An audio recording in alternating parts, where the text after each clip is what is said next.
صحیح بخاری کی حدیث نمبر 136 کتاب وضو کے بیان۔ ابو ہریرہ رضی اللہ عنہ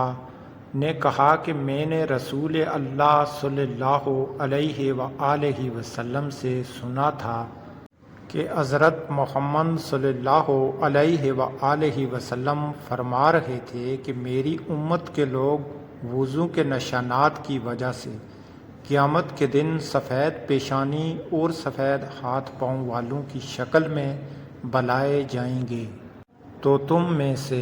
جو کوئی اپنی چمک بڑھانا چاہتا ہے تو وہ بڑھا لے،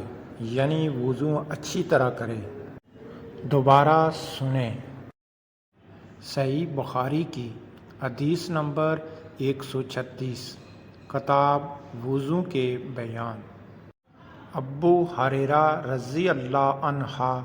نے کہا کہ میں نے رسول اللہ صلی اللہ علیہ وآلہ وسلم سے سنا تھا کہ حضرت محمد صلی اللہ علیہ وآلہ وسلم فرما رہے تھے کہ میری امت کے لوگ وضو کے نشانات کی وجہ سے قیامت کے دن سفید پیشانی اور سفید ہاتھ پاؤں والوں کی شکل میں بلائے جائیں گے، تو تم میں سے جو کوئی اپنی چمک بڑھانا چاہتا ہے تو وہ بڑھا لے، یعنی وضو اچھی طرح کرے۔